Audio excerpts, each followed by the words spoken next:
Mission institute में आप सभी का स्वागत है। आइए आज हम लोग अपने ज्वालामुखी की लेक्चर की अग्रिम कड़ी में देखने का प्रयास करेंगे और यह जानेंगे कि हमारे ज्वालामुखी का विश्व वितरण क्या है। हमारा ज्वालामुखी किन किन भागों में किस रूप में पाया जाता है। हमने देखा था कि हम जब ज्वालामुखी का क्लासिफिकेशन करते हैं, वितरण करते हैं वॉल्केनो का, तो उस दौरान हमने देखा था कि जब हम वॉल्केनो का विश्व वितरण करते हैं, ज्वालामुखी का विश्व वितरण करते हैं, तो ये बात आपके ध्यान में आती है कि ये हमारा जो ज्वालामुखी है ये मुख्यतः कितने भागों में बांटा जाता है? मुख्यतः दो भागों में बांटा गया है। जब एक भाग की हम बात करते हैं तो हमारे हैं समय के आधार पर इसका विभाजन होता है, टाइम ऑफ पीरियड के आधार पर, समय के आधार पर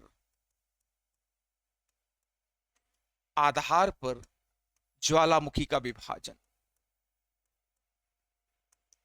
समय के आधार पर हम जब देखते हैं तो ज्वालामुखी तीन टाइप के होते हैं, 3 टाइप ऑफ ज्वालामुखी। जो हमारा पहला ज्वालामुखी होता है वह सक्रिय प्रकार का ज्वालामुखी होता है। सक्रिय ज्वालामुखी ऐसे ज्वालामुखी जिनसे गर्म तप्त मैग्मा हमेशा निकलता रहता है। आपका इस्तांबुली तुल्य ज्वालामुखी इसका सर्वोत्तम उदाहरण है, भूमध्य सागर का प्रकाश स्तंभ। फिर हम लोग यहां पर देखते हैं हमारे सुषुप्त ज्वालामुखी का सर्वोत्तम उदाहरण है, आपका सर्वोत्तम उदाहरण है इसका विसुवियस तुल्य ज्वालामुखी। और फिर हमारे कहीं ना कहीं विसुवियस तुल्य ज्वालामुखी। और फिर हमारा अगला ज्वालामुखी है तीसरा ज्वालामुखी जिसे हम कहते हैं मृत ज्वालामुखी। और यह हमारा मृत ज्वालामुखी का सर्वोत्तम उदाहरण है सुल्तान कोह और देवबंदी ईरान का, और म्यांमार का पोपो ज्वालामुखी मृत ज्वालामुखी का सर्वोत्तम उदाहरण है। जब हम भारत की बात करते हैं तो यह बात ध्यान में आती है, भारत में मात्र 2 ज्वालामुखी हैं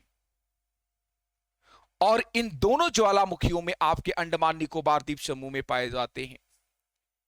ये दोनों के दोनों ज्वालामुखी, चाहे वो बैरन ज्वालामुखी हो और फिर आपका नारकोंडम ज्वालामुखी हो, नारकोंडम ज्वालामुखी, ये दोनों ज्वालामुखी कहां पर पाए जाते हैं? आपके अंडमान निकोबार द्वीप समूह में पाए जाते हैं और दोनों हमारे मृत प्रकार के ज्वालामुखी हैं। हमारे ज्वालामुखियों में सर्वाधिक विनाशकारी ज्वालामुखी की जब हम बात करते हैं तो हम सबके ध्यान में आता है कि सर्वाधिक विनाशकारी ज्वालामुखी हमारा कौन सा होता है? सुषुप्त ज्वालामुखी। क्योंकि ये मल्टीपल कहीं ना कहीं विनाश करता है भू सतह पर। और फिर हम जब बात करते हैं ज्वालामुखी की उद्गार प्रक्रिया के आधार पर, तो एक दरारी उद्गार वाले ज्वालामुखी होते हैं और दूसरे सूख उद्बोधन या नली उद्वेदन वाले ज्वालामुखी होते हैं। अब हम लोग यहां पर थोड़ा सा ज्वालामुखी का विश्व वितरण देखने का प्रयास करेंगे कि विश्व के विभिन्न भागों में ज्वालामुखी किस रूप में और कहां कहां पर पाया जाता है। इस बात को हम अपने अध्ययन के दौरान समझने का प्रयास करेंगे। ज्वालामुखी का विश्व वितरण जब हम देखते हैं, ज्वालामुखी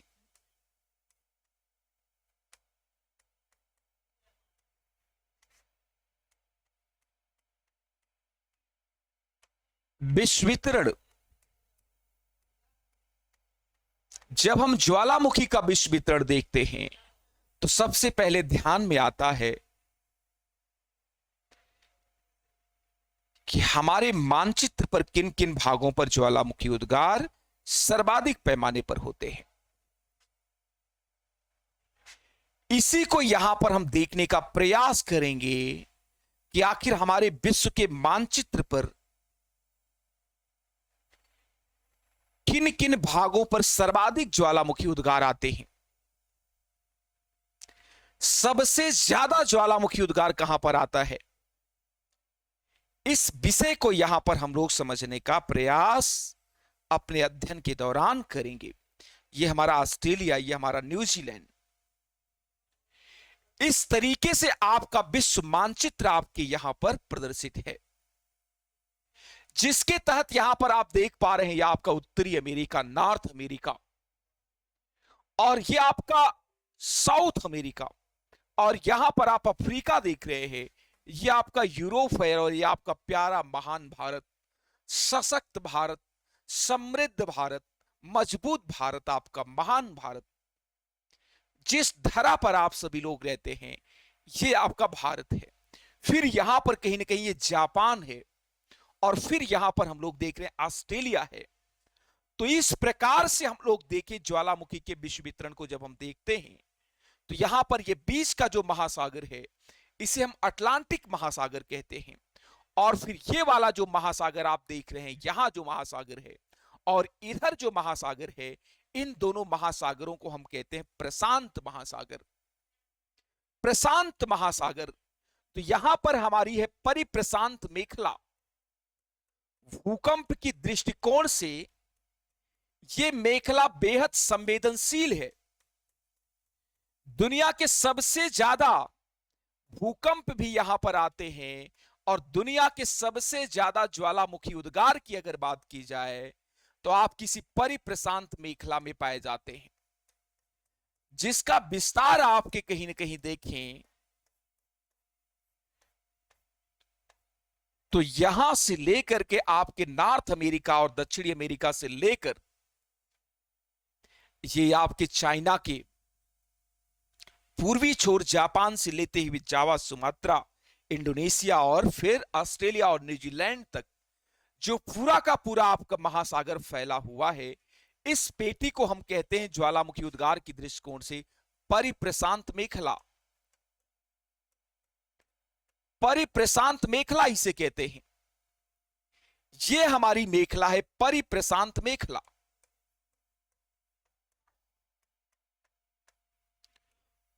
परिप्रशांत मेखला या बेल्ट। मेखला मीन्स होता है भूक्षेत्रफल। मेखला मीन्स होता है भूक्षेत्रफल। तो यहां पर मेखला मीन्स होता है भूक्षेत्रफल। इस विषय को सभी इलाका, क्षेत्रफल, एरिया, उसे हम कहते हैं मेखला। तो ये हमारी परिप्रशांत मेखला है, और प्रशांत महासागर में आने वाले, प्रशांत महासागर के परितः आने वाले सभी ज्वालामुखी उद्गार इसी परिप्रशांत मेखला में आते हैं। तो सबसे ज्यादा ज्वालामुखी उद्गार अगर कहीं पर देखा जाता है दुनिया में, पूरी दुनिया में, हम भारत की ही बात नहीं कर रहे हैं, 63 से लेकर के 65% लगभग 2/3 ज्वालामुखी उद्गार आपके परिप्रशांत मेखला में पाया जाता है।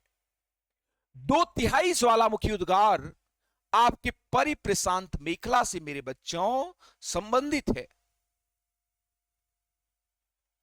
तो हमें यहां पर रटने की कोई आवश्यकता नहीं है। हमारे परिप्रशांत मेखला में सबसे ज्यादा ज्वालामुखी आने के कारण क्या है, व्हाट रीजन। तो यहां पर कहीं ना कहीं हम देखते हैं इसी मेखला में रिंग ऑफ फायर जोन भी पाया जाता है। इसे हम कहते हैं रिंग ऑफ फायर जोन। क्या कहते हैं? Ring of fire zone. क्योंकि यहां पर जो ज्वालामुखी उद्गार हो रहा है वो निरंतरता और कंटिन्यूटी के आधार पर हो रहा है, और इस प्रकार से एक यहां पर बिंदु एक प्रकार के ज्वालामुखी उद्गार को दिखा रहा है।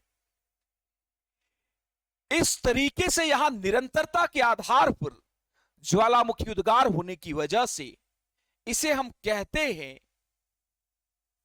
Ring of fire zone. यहां दुनिया का सबसे अधिक, संपूर्ण दुनिया का सबसे अधिक ज्वालामुखी उद्गार कहीं ना कहीं आपको देखने को मिलता है इस प्रशांत महासागर के इस इलाके में, इस एरिया में सबसे ज्यादा ज्वालामुखी उद्गार होता है। इसके हम कारणों की अगर तलाश करें तो कहीं ना कहीं हमारी यूरेशियन प्लेट है और हमारी ये प्रशांत महासागरीय प्लेट है।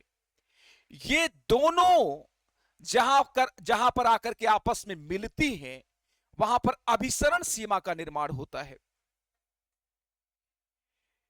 इस कन्वर्जेंट मूवमेंट के निर्माण की वजह से जहां पर हमारी प्लेट अभिसरण करते हुए आपस में टकरा रही है, तो हमारी पृथ्वी के अंदर स्टेनोस्फीयर में मैग्मा का निर्माण भी व्यापक पैमाने पर होता है और हमारी अधिक घनत्व की प्लेट का सबडक्शन यहां पर हो रहा है। हमारी अधिक घनत्व की प्लेट यहां पर कहीं नीचे जा रही है। जब हमारी अधिक घनत्व की प्लेट यहां पर नीचे जाती है, तो नीचे जाने के बाद बेनियाफ जोन में जैसे ही पहुंचती है, तो वहां पर पहुंचते ही इसका द्रवीकरण शुरू हो जाता है या मेल्ट हो जाती, पिघल जाती है और हमारी पृथ्वी के अंदर इस भाग में मैग्मा का निर्माण करती है। और आप सभी लोग जानते हैं, जब हमारी पृथ्वी के अंदर में मैग्मा बन गया है, तो वो बाहर अवश्य आएगा, अवश्य आएगा। कोई महाशक्ति अगर हमारी पृथ्वी के अंदर में मैग्मा बन गया है, तो उसे आने से रोक नहीं सकती है। तो यहां पर मैग्मा खूब बन रहा है और फिर यहां पर हम लोग देखेंगे इस एरिया में जहां पर हमारी प्लेट मिल रही है, महासागर होने की वजह से जल भी यहां पर रिस करके उसमें प्रवेश करता है और जैसे इसमें जल प्रवेश करता है, तो ये गर्म तप्त पदार्थ पर जैसे ही जल पड़ता है, तो वो भाप में बदल जाता है। तो इस कारण से यहां पर कहीं ना कहीं स्टीम पावर का जन्म होता है। जिस स्टीम पावर की खोज जेम्स वाट ने की थी, वही स्टीम पावर कहीं ना कहीं यहां पर निर्मित होती है और ये स्टीम पावर हमारी चट्टानों को तोड़ करके गर्म तप्त मैग्मा हमारी पृथ्वी की भूसतह पर आ जाता है। जब हमारी पृथ्वी की भूसतह पर आ जाता है, इसे हम ज्वालामुखी उद्गार कहते हैं और ऐसी पर घटना ज्वालामुखी की यहां पर निरंतरता के आधार पर हो रही है, कंटिन्यूटी के आधार पर हो रही है। तो ये बातें बिल्कुल ध्यान में रखना है। निरंतरता के आधार पर यहां ज्वालामुखी ऐसे गोलाई में उद्गारित हो रहे हैं, बिल्कुल जैसा कि आप यहां पर देख पा रहे हैं। तो हम किसी भी चीज को फिगर के माध्यम से समझने का प्रयास करेंगे, तो वह हमारे लॉन्ग टर्म मेमोरी में चला जाएगा और फिर उसकी विस्मृत विस्मरण काल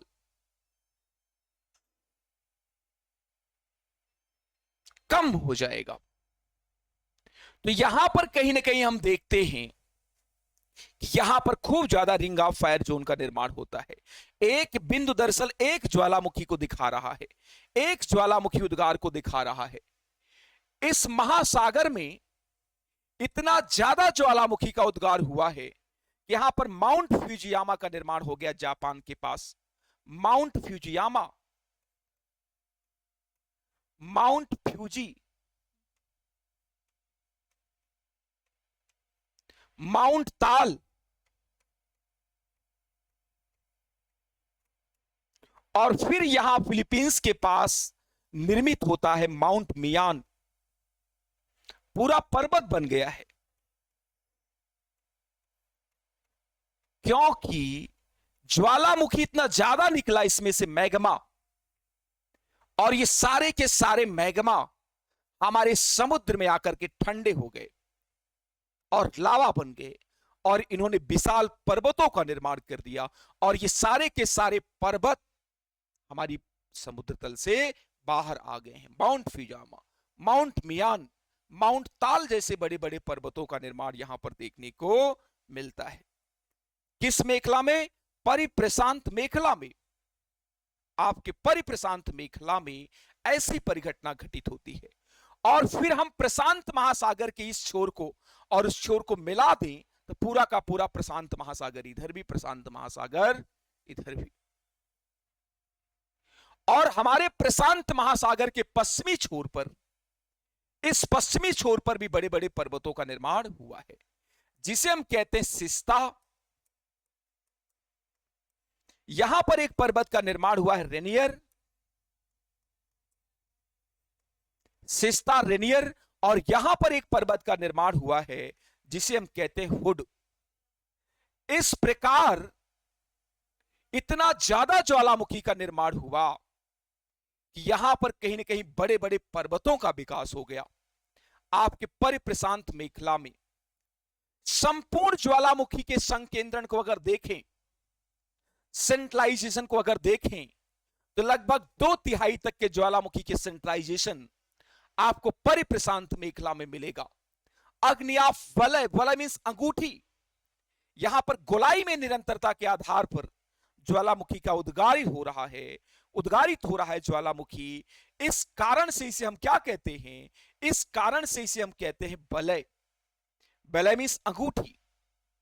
ये संस्कृत का शब्द है जिसका मतलब होता है अंगूठी। ये बात सभी विद्यार्थी को बिल्कुल ध्यान में रखनी है। ये हमारा हो गया परिप्रशांत मेखला। परि माने चारों तरफ, प्रशांत महासागर के चारों तरफ पाए जाने वाले ज्वालामुखी को हम परिप्रशांत मेखला कहते हैं। जो हमारी अगली पेटी है, आइए उसके विषय में हम लोग यहां पर देखते हैं। हमारी अगली पेटी भूकंपीय दृष्टिकोण से जब हम देखते हैं तो हम सबके ध्यान में आता है हमारी मध्य महाद्वीपीय पेटी है। हमारे महाद्वीपों के मध्य एरियाज में जो भी ज्वालामुखी उद्गार होता है उसे मध्य महाद्वीपीय पेटी के अंतर्गत शामिल करते हैं। ये हमारी मध्य महाद्वीपीय पेटी है, इसे मध्य महाद्वीपीय पेटी के नाम से जानते हैं। इस एरिया में जो ज्वालामुखी उद्गार होता है उसे हम कहते हैं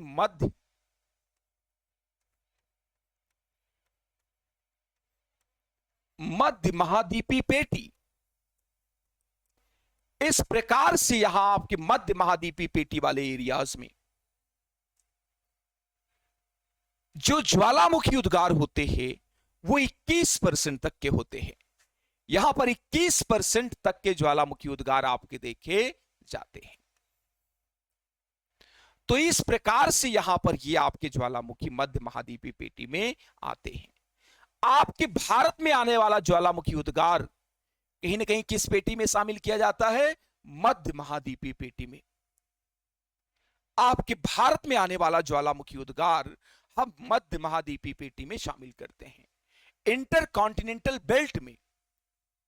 और फिर हमारी अगली पेटी होती है जिसमें 15 से 16% तक के ज्वालामुखी उद्गार होते हैं। ये वाला जो हमारा एरिया है, इस पेटी में 15 से 16% तक के ज्वालामुखी उद्गार होते हैं और इस एरिया को हम कहते हैं अटलांटिक पेटी। इसके सहारे भी कहीं ना कहीं हमारी ज्वालामुखी उद्गार होते हैं। ये हमारी अटलांटिक पेटी है, अटलांटिक बेल्ट है, और यह हमारी मध्य महाद्वीपीय पेटी है। इस प्रकार से हमारे अटलांटिक महासागर में भी ज्वालामुखी उद्गार होते हैं। लेकिन सर्वाधिक, सबसे ज्यादा ज्वालामुखी उद्गार की जब हम बात करते हैं तो कहीं ना कहीं हमारे प्रशांत महासागर की मेखला में सबसे ज्यादा ज्वालामुखी उद्गार आपको देखे जाते हैं। सबसे बड़े ज्वालामुखी पर्वत की हम बात करें तो वहां इक्वाडोर में आपका पर्वत है कोटोपैक्सी। इतना ज्यादा ज्वालामुखी उद्गार हुआ इसमें से कि पूरा का पूरा, और यह सक्रिय प्रकार का ज्वालामुखी है। और जो हमारा सुषुप्त प्रकार का ज्वालामुखी है, जो सुषुप्त प्रकार का ज्वालामुखी है, यहां आपके अफ्रीका में के तंजानिया में किलिमंजारो ज्वालामुखी हमारा सुषुप्त प्रकार के पर्वत इससे बना है, काफी बड़ा। तो सुषुप्त प्रकार के ज्वालामुखी से निर्मित सबसे बड़ा पर्वत है हमारा किलिमंजारो। तो इस विषय को सभी विद्यार्थी को बिल्कुल ध्यान में रखना है।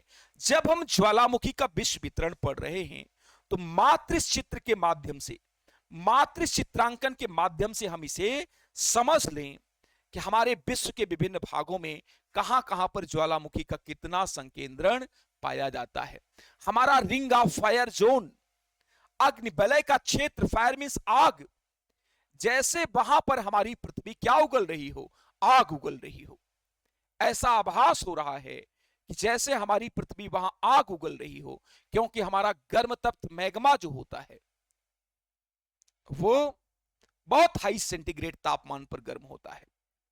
इस कारण से जो मैग्मा निकलता है वो हमारे जल को क्या कर देता है, उबला देता है, जैसे उबल रहा हो कोई जल।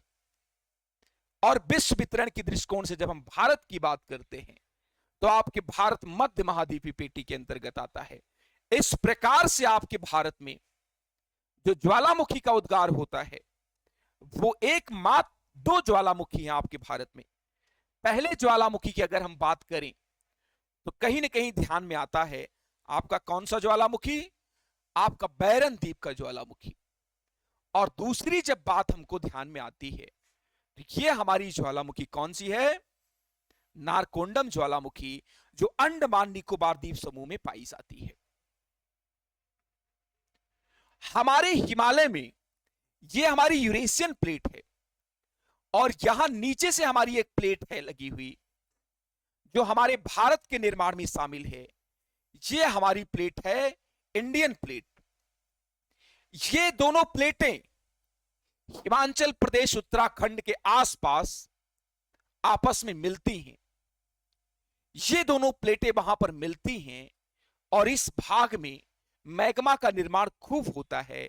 लेकिन हमारा हिमालय इतना मोटा है, नवीन बलित पर्वत है, इतना मोटा है कि ये मैग्मा उसे चीर करके बाहर नहीं आ पाता है।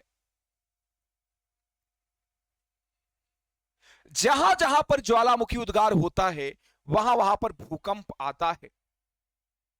यह बात पूर्णतः सत्य है क्योंकि भूकंप आने का एक प्रकार ही ज्वालामुखी उद्गार है जिससे 50% तक के भूकंप हमारी पृथ्वी पर आते हैं। तो इस कहावत को अगर हम ध्यान में दें तो जहां जहां पर भूकंप आते हैं वहां वहां पर ज्वालामुखी उद्गार होना निश्चित नहीं है, क्योंकि हमारे हिमालयन क्षेत्र में खूब ज्यादा भूकंप आते हैं। भूकंप के दृष्टिकोण से यह पूरा का पूरा हिमालयन क्षेत्र बेहद संवेदनशील है क्योंकि यहां पर हमारी दो प्लेटें आकर के आपस में मिल रही हैं, यूरेशियन प्लेट और इंडियन प्लेट। और जहां पर हमारी प्लेट आकर के मिलती है वह सबसे कमजोर स्थान होता है। इस कारण से यहां पर भूकंप की दृष्टिकोण से तो संवेदनशील एरिया है हमारी, लेकिन कहीं ना कहीं ज्वालामुखी उद्गार यहां पर नहीं होता है।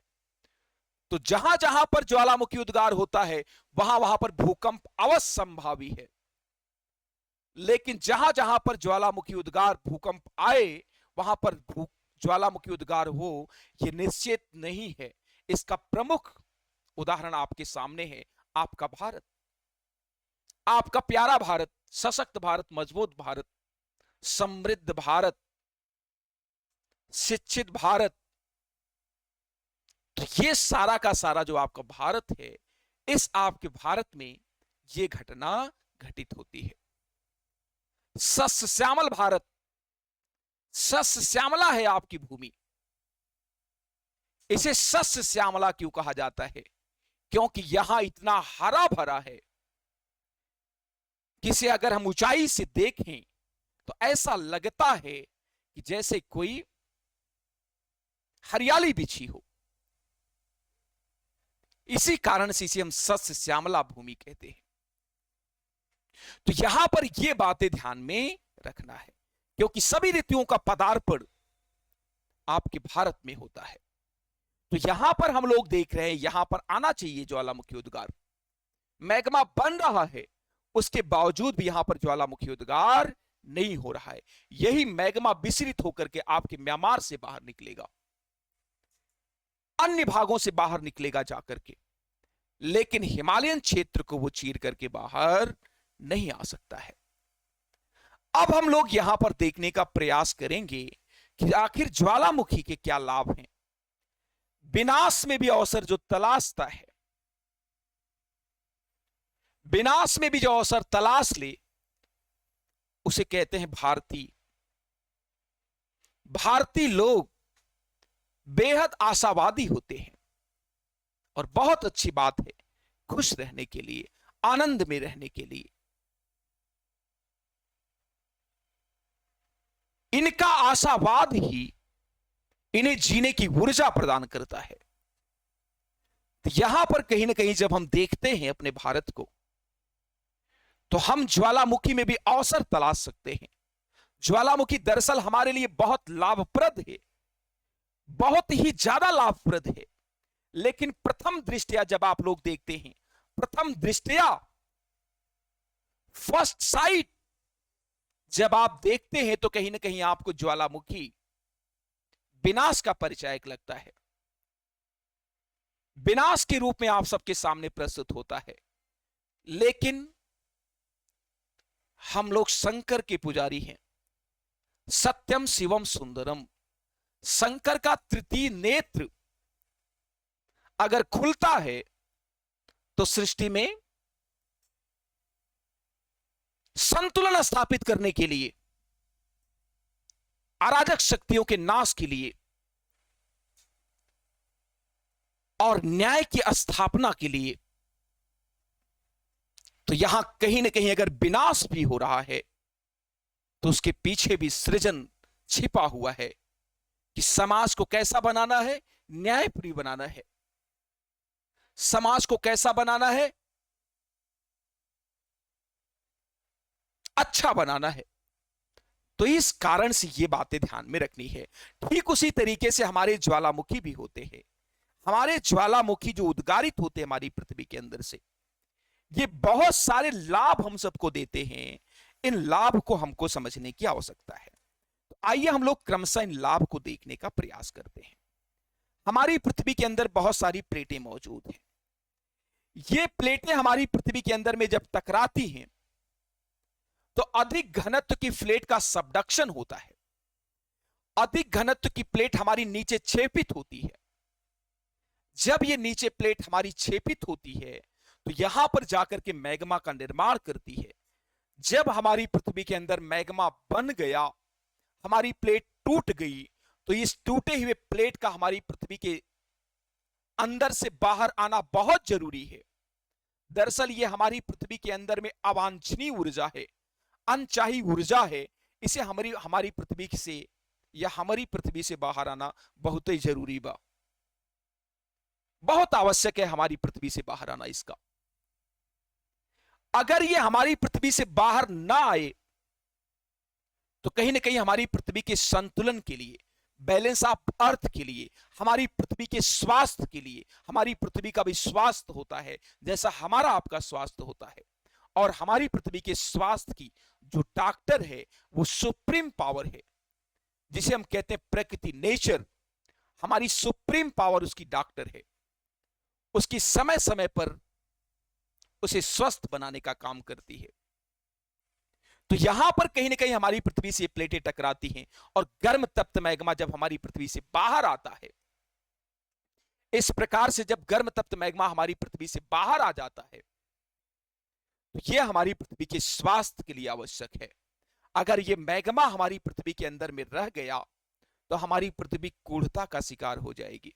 तो क्या आप सभी लोग अपनी पृथ्वी माता को कूढ़ता का शिकार, उसे तनाव में रखना चाहते हैं?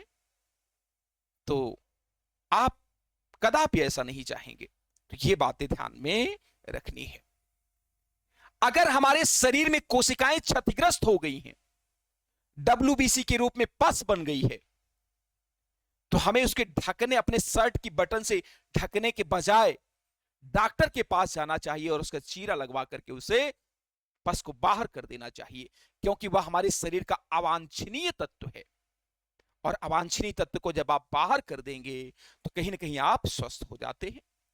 अगर आपने ऐसा नहीं किया तो कहीं ना कहीं आप किसके घर मौन निमंत्रण लिख रहे हैं टेबल पर बैठ करके? मौन निमंत्रण किसके घर? कैंसर के घर, और बुला रहे हैं कि आओ और हमें ग्रस्त बनाओ। तो इस तरीके से ये लाभ है।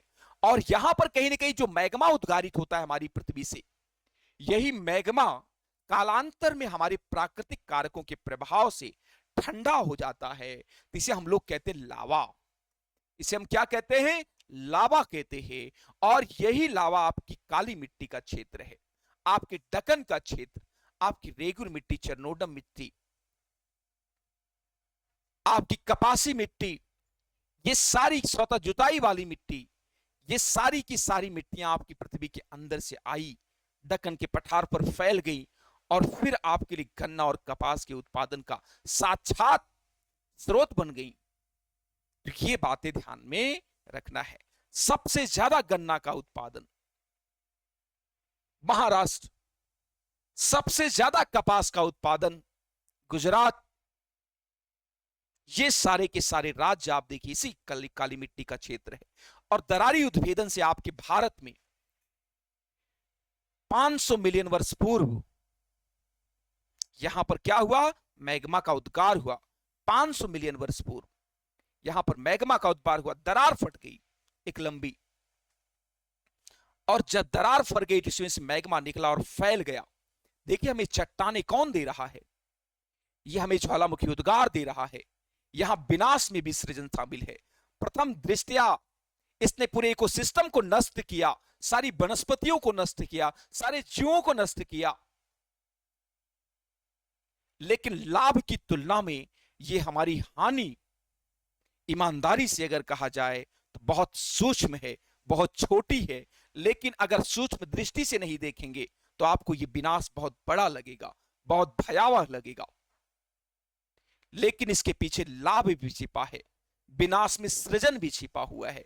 तो यहां पर कहीं ना कहीं यह दरार फटती है और हमें चट्टानें जो हमारी सारी प्राप्त हुई हैं, चाहे हमारी प्राथमिक चट्टान हो या हमारी मातृ चट्टान हो, पितृ चट्टान हो, पेरेंटियल रॉक हो, ये सारी की सारी चट्टानें हमारी पृथ्वी के अंदर से आई हैं। औषधि, अग्नि, ये सब बाद में बनी। तो हमारी प्राथमिक चट्टान हमारी पृथ्वी के अंदर से आई, और किस प्रक्रिया से आई, ज्वालामुखी उद्गार के प्रस्फुटन से। ज्वालामुखीता से इसका प्रगटीकरण हुआ, और ये चट्टान जब आ गई तो फिर आपके लिए बहुत उपयोगी है। चट्टानें आपके जीवन में सह साथी हैं आपकी। तो यहां पर कहीं ना कहीं हम लोग जब देखते हैं ये बातें ध्यान में आती हैं। और लाभ के लिए हम अगर प्रयास करें, देखने का प्रयास करें, तो यहां पर हमारा ये केल्ड्रा है, इसे हम कहते हैं केल्ड्रा। यही क्रेटर, यही ज्वालामुखी का माउथ में जब जल भर जाता है तो इस क्रेटर का आकार जलीय दाब से यहां के कण विसरित हो जाते हैं। पास्कल का सिद्धांत, रूला पास्कल प्रेशर का सिद्धांत यहां पर लगता है, और इस पास्कल के सिद्धांत से ये क्रेटर का माउथ, जिसे माउथ कहते हैं, मुंह कहते हैं, ये बड़ा हो जाता है। जब ये बड़ा हो गया प्रेशर पड़ने की वजह से, तो इसे हम कहते हैं केल्ड्रा। और यही केल्ड्रा झील हमारी प्राकृतिक झील के रूप में हम सबको प्राप्त होती है। और यहां से हम क्या कर सकते हैं, नहर बना करके कृत्रिम रूप से सिंचाई का साधन बना सकते हैं। तो ये लाभ हुआ कि नहीं लाभ हुआ, ये देखिए लाभ के रूप में ज्वालामुखी से भी लाभ है। जबकि ज्वालामुखी गर्म तप्त होता है आग के गोले के समान। तो इस तरीके से ज्वालामुखी के बहुत सारे लाभ हैं। जब ज्वालामुखी उद्गार होता रहता है तो कभी कभी हमारी पृथ्वी के अंदर में कोई खनिज बहुमूल्य संसाधन है, और झटका लगने के कारण ज्वालामुखीता के दौरान वो महत्वपूर्ण खनिज संसाधन हमारी भूसतह पर बाहर प्रकट हो जाता है, हमारी भूसतह पर आ जाता है। तो जो खनिज संसाधन हम खुदाई करके प्राप्त करते, वह खनिज संसाधन हम आसानी से भूसतह पर क्या कर लेते हैं, प्राप्त कर लेते हैं। तो इस प्रकार से ये हमारे क्या हो गए, लाभ हो गए। तो इस तरीके से हम लोग ये ज्वालामुखी से बहुत सारे मल्टीपल लाभ भी प्राप्त करते हैं। ज्वालामुखी उद्गार के अगर हम हानियों के रूप में विश्लेषण करने का प्रयास करें या जानने का प्रयास करें, तो हम सबके ध्यान में आता है ज्वालामुखी से प्रथम दृष्टया ज्वालामुखी के संपर्क में आने वाले समस्त जीव जंतु और वनस्पति, प्लांट एंड क्रीचर्स सभी नष्ट हो जाते हैं। सभी प्राणी, ऑल क्रीचर्स, सभी नष्ट हो जाते, जीव जंतु और वनस्पति, जब हमारे ज्वालामुखी के संपर्क में आते हैं। तो ये सब नष्ट हो जाते हैं। तो यहां पर कहीं ना कहीं हमारे इकोसिस्टम को डेवलप होने में, जहां पर ज्वालामुखी आता है, बहुत समय लगता है। फिर हमारे आवास नष्ट हो सकते हैं, हमारे पशु पक्षी जानवर वनस्पति ये सब नष्ट हो सकते हैं। फिर इन पूरे पूरे के पूरे के सिस्टम को डेवलप होने में फिर बहुत सारा समय लगता है। तो ये देखिए हानियां हैं। हमारे ज्वालामुखी उद्गार के दौरान उद्गारित जो पदार्थ होता है, ये पदार्थ कभी कभी हमारे जलाशयों में चला जाता है और इसमें बहुत खनिज तत्व ऐसे होते हैं जो कहीं ना कहीं हमारे स्टमक के लिए, हमारे पशु पक्षियों के लिए नुकसानदेह होते हैं और इस जलाशय में घुल जाते हैं। जब उस जलाशय में जल पीते हैं कोई जीव जंतु तो उनके लिए क्या होते हैं? नुकसानदेह होते हैं। बहुत सारी गैसें आती हैं, बहुत सारे धूलखंड आते हैं, धूल के कण, और ये पार्टिकल हमारे एटमॉस्फेयर में मिल करके प्रदूषण के कारक के रूप में महत्वपूर्ण भूमिका निभाते हैं। फिर यहां पर हम लोग देखते हैं जहां पर ज्वालामुखी उद्गार होता है वहां पर कहीं ना कहीं क्या होता है? ध्वनि प्रदूषण, ध्वनि प्रदूषण जैसी परिघटनाएं वहां पर देखी जाती हैं। और ये ध्वनि प्रदूषण क्राकाटोआ ज्वालामुखी का जब उद्गार हुआ था 1883 में इंडोनेशिया, तो इसका जो विनाश का आयाम था वो जावा सुमात्रा द्वीप तक था और इसकी आवाज आपके भारत तक सुनाई पड़ी। 7 से 8 हजार किलोमीटर दूर आपके भारत में क्राकाटोआ ज्वालामुखी की उद्गार की आवाज सुनाई पड़ी थी। तो ये बातें सबको ध्यान में रखना है। बहुत ज्यादा विनाशकारी था। 1883 में आया और ये हमारा ज्वालामुखी सुषुप्त प्रकार का ज्वालामुखी है। ये बातें ध्यान में सभी विद्यार्थी को रखनी है। तो यहां पर हम लोग देख रहे हैं कि ज्वालामुखी के क्या क्या लाभ हैं, क्या क्या हानियां हैं, और फिर कहीं ना कहीं इसमें से इतना ज्यादा ध्वनि प्रदूषण होता है, 140 डेसिबल से ज्यादा आवाज निकलती है जो हमारे कानों के लिए कहीं ना कहीं क्या होती है? नुकसानदेह होती है। तो ये बातें ध्यान में रखनी है कि ज्वालामुखी से क्या क्या हानियां हैं। तो इस मौलिक रूप से वायु प्रदूषण के रूप में, ध्वनि प्रदूषण के रूप में, पर्यावरणीय प्रदूषण के रूप में, जलीय प्रदूषण के रूप में, और फिर हमारे इकोसिस्टम को पूरा का पूरा नष्ट कर देता है। तो इस तरीके से ये सारे के सारे प्रदूषण आपके ज्वालामुखी उद्गार के दौरान प्रकट होते हैं, आपके ज्वालामुखी उद्गार के दौरान आते हैं, जो आप सभी के लिए बहुत ही नुकसानदेह होते हैं। तो इस विषय को सभी विद्यार्थी को ध्यान में रखना है। हमने देखा अपने अध्ययन प्रक्रिया के दौरान ज्वालामुखी का विश्व वितरण, कहां पर कितने प्रकार, कितना परसेंट ज्वालामुखी पाया जाता है, जिसके अंतर्गत हमने जाना रिंग ऑफ फ्लेजोन, रिंग ऑफ फायर कहां पर पाया जाता है। अगर वहां पर प्रशांत महासागर में सबसे ज्यादा ज्वालामुखी आता है तो उसके कॉन्सेप्ट को भी हमें समझना है, क्योंकि वहां पर यूरेशियन प्लेट और आपकी प्रशांत महासागरीय प्लेट आपस में अभिसरित हो रही है, आपस में टकरा रही है, जिसके कारण हमारी पृथ्वी के अंदर में किसका निर्माण हो रहा है? मैग्मा, और जल भी उसमें रिस रिस करके जा रहा है, जिससे जलवाष्प बन रहा है। आप सभी लोग जानते हैं, आप सभी लोग जानते हैं 60% से लेकर के 90% तक के हमारे ज्वालामुखी में क्या होते हैं? 90% तक के जलवाष्प की मात्रा होती है, और इस प्रकार से ये ज्वालामुखी उद्गार होते हैं। तो इस विषय को सभी विद्यार्थी को बिल्कुल ध्यान में रखना है। नेक्स्ट क्लास में मिलते हैं, तब तक के लिए जय हिंद, जय भारत।